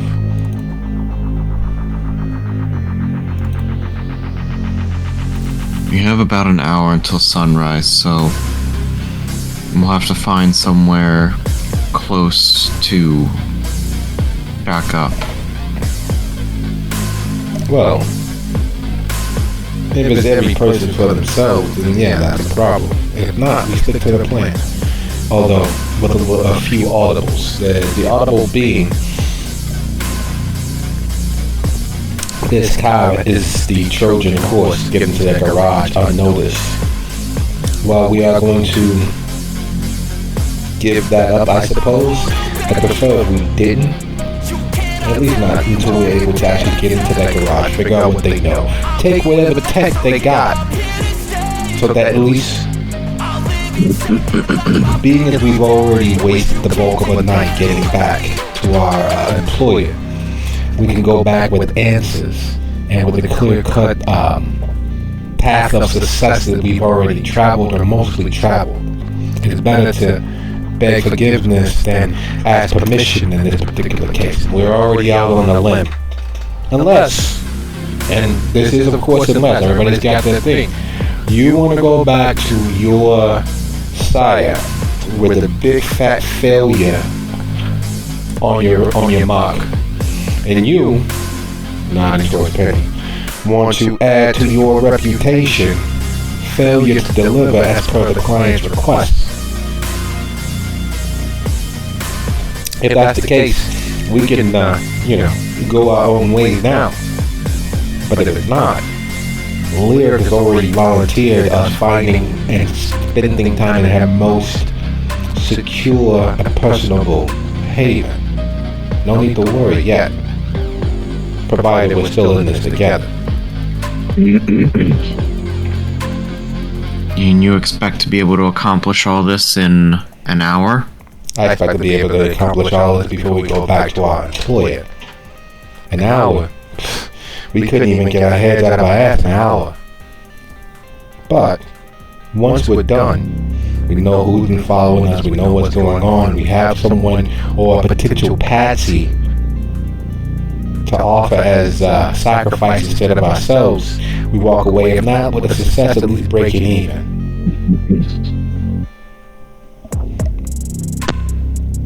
They do seem to be more amenable company than your sire, Jacob. Alright then, let's stick with the plan then.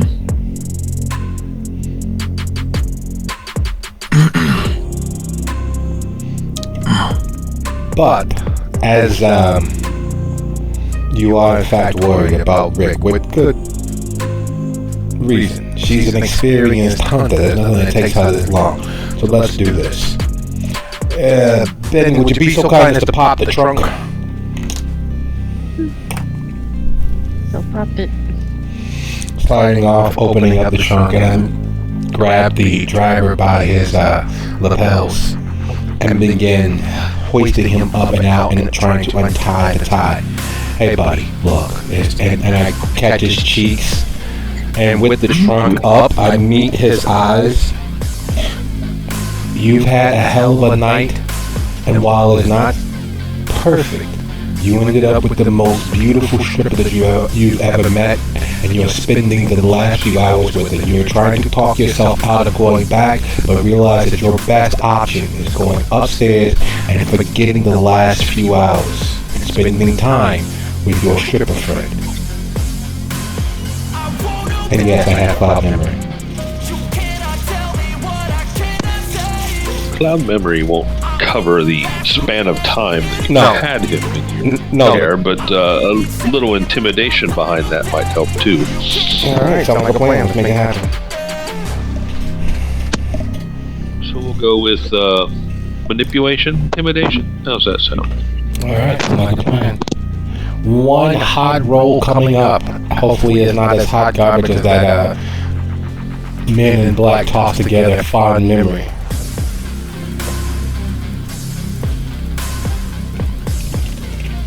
You even know where there's a stripper. Yep. In theory. Yes.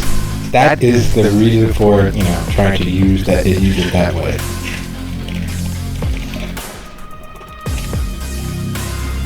You said manipulation and what? Intimidation? Intimidation, yep.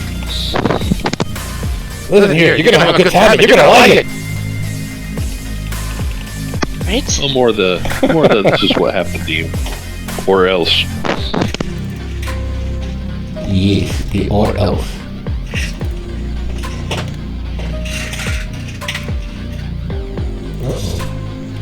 There we go.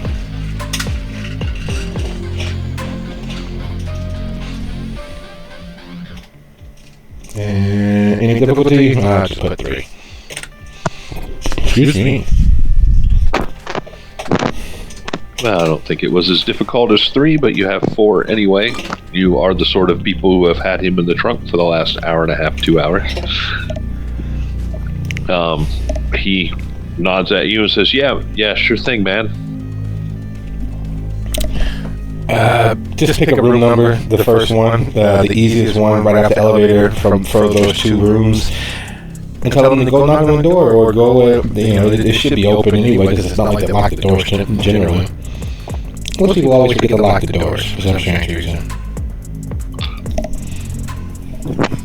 Alright, he scurries off, giving a couple glances over his shoulder to make sure that this isn't a trap and he's about to be jumped on. He runs into the hotel and out of your lives, for the time being at least. Hopefully forever. He was just rolling up too. Upstairs in the hotel room, housekeeping comes in. Morgan does all she can to not pounce on them, but she is in more control this time as she's feeding. She leaves the poor house cleaning lady unconscious on the floor, and then wiping, she does know to lick the wound shut, so she's not completely naive. She's wiping the back of her mouth with her sleeve and looks at Lyric and says, okay, that's much better. Now what? Okay, so now this lovely lady who's going to be sleeping it off, I'm gonna have to put her in the other room with the stripper and pour some alcohol down her throat. So they think there was one wild party when she went to go clean that room. You can stay here for the night though, or the morning, and I will leave you my address in case you need to get in contact with me. But now that you've fed and you helped us out, you're free to do as you please. Just no more phone calls or visitors for the evening. Sunrise is here, you should be plenty safe in here, okay? And she does give her the address to her haven. But gives her the aquarium place. Not the upstairs part. The aquarium place. I stayed there. And then puts it in her pocket. Alright. Meanwhile, giving her a cheerful wave as I take the housekeeper to the other room where the passed out stripper is, and legitimately clear out the mini bar, pour plenty down her throat, some all over her like she had a party. And all right.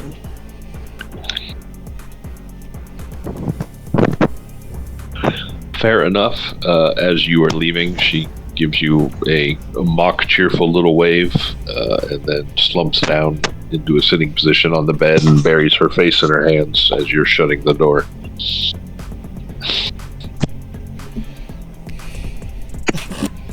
Presumably, you head back for the car at that point. Assuming your maternal instincts don't kick in. Yeah, it's gonna be hard.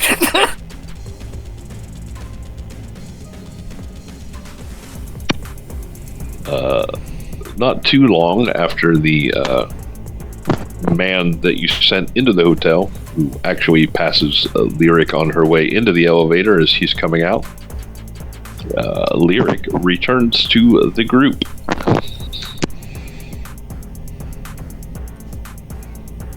Rubbing her temples. Did not go as well as expected. Oh no, it went okay, but that poor baby was a fucking mess. It took the stripper and the housekeeper. Ooh. She hadn't fed in 3 weeks. Yeah, we know that. Thereabouts. I remember those days. I also found out a little bit about her sire. So I'm gonna run some things past you while we decide what to do with the car. Easy. We're gonna park behind your place at the aquarium because it's less than an hour before sunrise, and then first things first, we're gonna get to the garage. Hopefully, Loverboy over there actually gets lucky with your friend Kimber and stays busy long enough for us to take the car back tomorrow night unnoticed by anybody but ourselves, because there's not much time unless, of course, you want to risk it now and change the plan.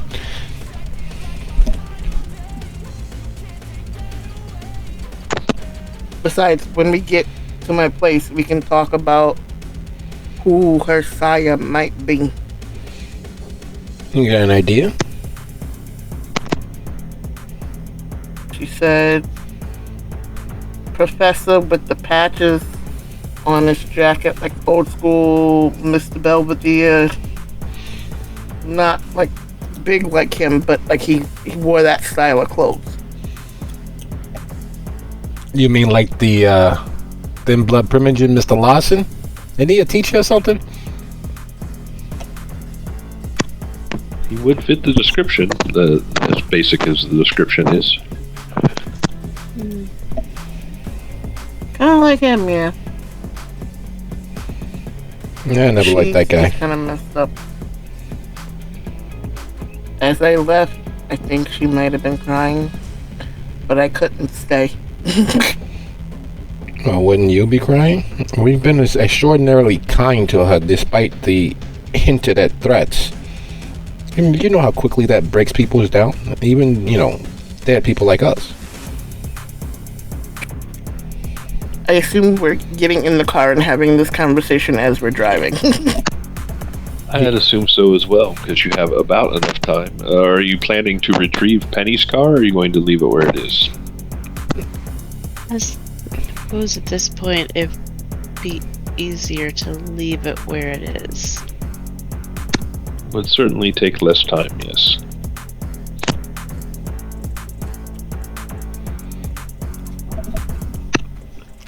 So,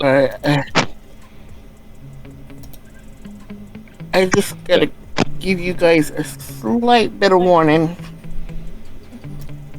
My place is pretty secure. It's very much light tight. No problem. The owners of the building below don't bother me at all, but weird shit happens at my house sometimes. Just saying. That's to be understood. You know how to get there, right, Penny? The aquarium? Of course. It's an aquarium supplier, so it's like a high-end fish store. You might want to give me the address then. It's off of 37th and 11th. You gotta go all the way over to... You know how that's a one-way over there. I can get us over there.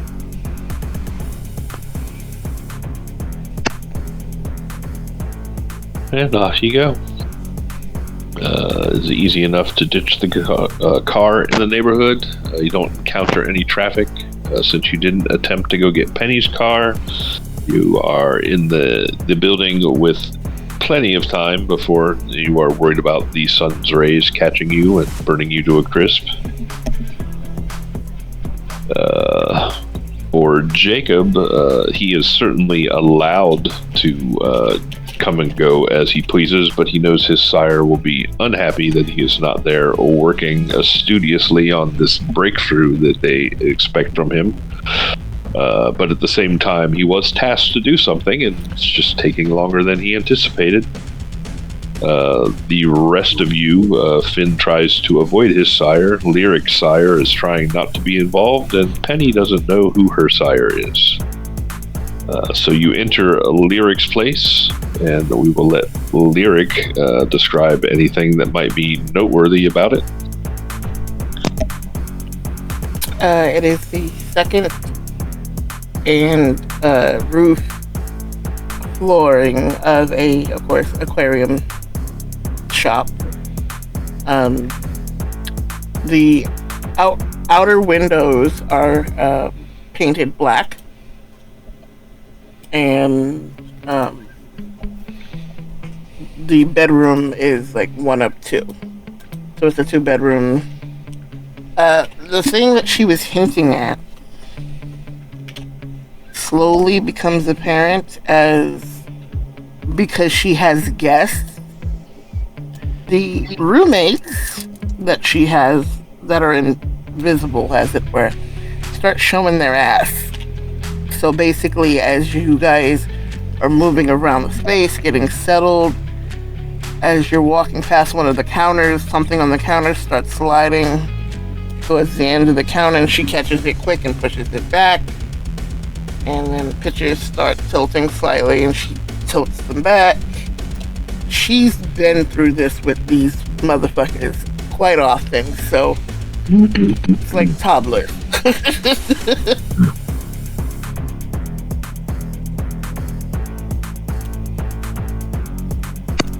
Finn seems like the sort that might look at himself in a mirror as he walks by. And as he does so, he sees the image of a little girl whose face is twisted into some sort of horrifying scream, and her empty eye sockets are just bleeding. Yeah, we're not doing that And then anymore. it's only there for a second, enough to burn itself into your conscious, but then it disappears. Yeah, we're not doing that anymore. I forgot to mention that part. It's always a pain in the ass, but at least it's safe. You don't know nobody else is gonna put up. Now, as I'm saying this, he's got his hand over his eyes as he all but feels his way forward. I mean, other than the ghost, obviously, it's a very hip, modern, decorated place. Lots of maybe like playing card kind of theme. She's got pillows literally of playing cards and a lot of red, white, and black furniture. So that's kind of her thing. There's also art prints of course, naked people. But artfully done, not vulgar.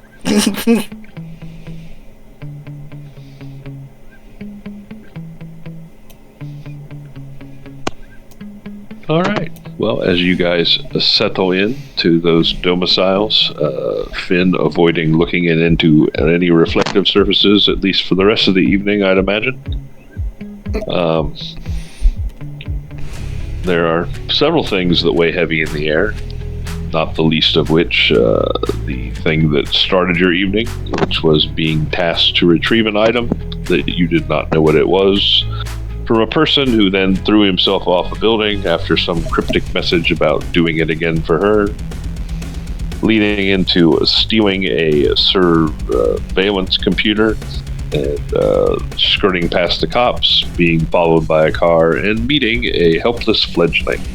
Is there anything that anyone might want to discuss before the sun comes up and takes you all into the death for the day?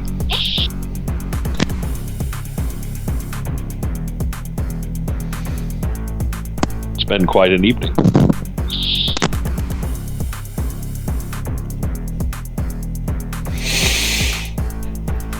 Click to the others. So I know we all just met, except for me and Finn. But I think this went really well. Comparatively, we shat the bed, but the bed was already shat in, so we're just adding to what's already there. Hey, Jacob, Penelope, please do be forthcoming. Unfortunately, reading minds is not one of my particular skills. We have the surveillance computer, we got the laptop, we have the livery company that was following us, we have the fact that security knew we were coming. We still don't know what it is that we're supposed to retrieve. So, ideas, because the plan, as far as I'm understanding, has not changed. We all agreed to continue moving forward, which means starting with the livery company first thing come sunset once we resurrect. But in the meantime, ideas. Well, if we can access the information that we assume is on the desktop, then we might have an idea of what got stolen, if it was caught on camera.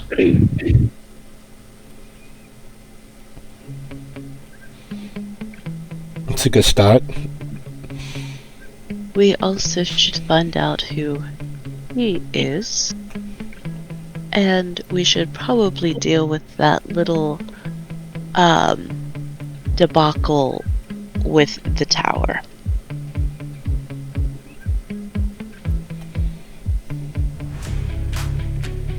How so? What do you mean? Guard is likely to get fired. Oh, the gentleman in the security room who saw all of us? Nah, he was busy with the show you guys put on. I'll be fine. He really only saw you and Rick can handle himself, and you don't really exist, especially being as you're not who you were just as little as, I don't know, was that 10, 15 years ago? Something like that. So... It's going to be sad to leave Penny behind. Yeah, sad, but potentially necessary, and you've already done it once, so we get good at what we do. Building your reputation shouldn't be that hard. It's a little hard, though.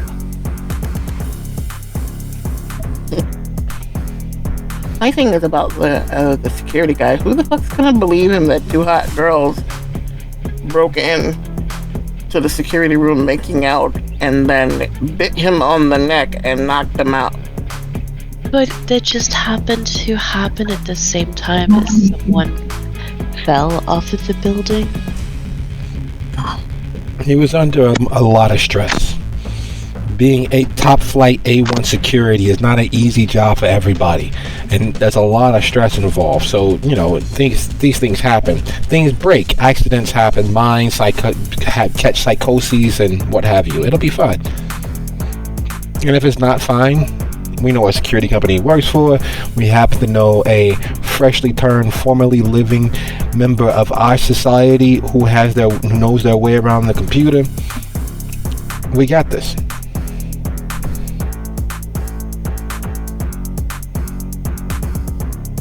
You did.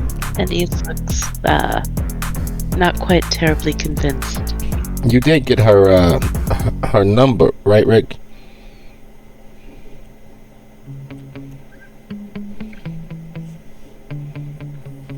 I gave her the address here, but not up here, like the aquarium address, like the aquarium store address, and told her if she needed anything, she could come find me.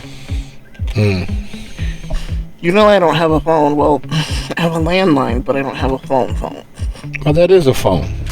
You don't have a personal tracking surveillance device, but yeah, you got a phone. Does anybody else have a phone? Or do we all have secret cellular devices that we use? Officially, no one is supposed to have a phone. My only concession to most of this technology shit is that I have Wi-Fi. Yeah. I was hoping you all would be as criminal as Penny, but barring that. So, rates of exchange for how we interact. Penny knows how to find me through all of the dead drops and friend of a friend network that I do my business out of. Me and Rick know how to find each other. Jacob is being in potential contact or having a fallback, something that you are interested in, because I foresee us needing to do things wider come tomorrow night, come the sunset. So there's a chance that we may be separated, either purposefully or accidentally, to get certain things accomplished.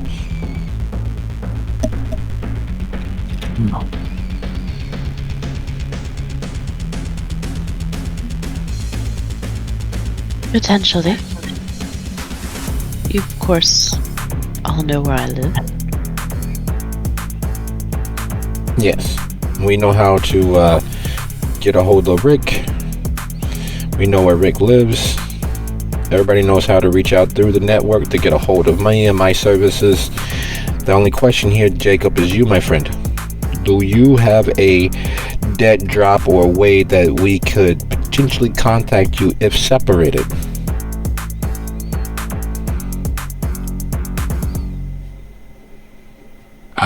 Well,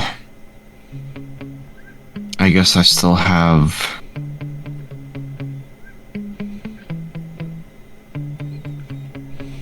Yes, I do have a cell phone. I just didn't bring it with me, is the only issue. Yeah, I thought as much. You look like the type. I don't have a cell phone per se.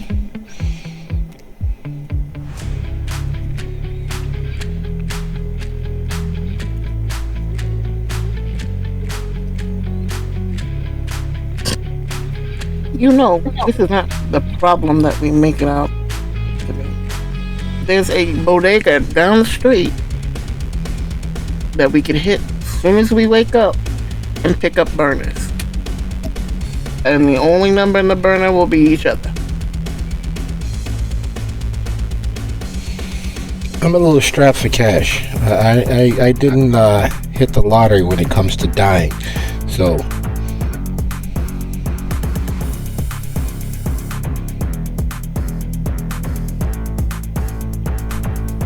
Being close enough sitting to him, she pats him on the head. You know I got you covered. Good thing you know I'm good for it.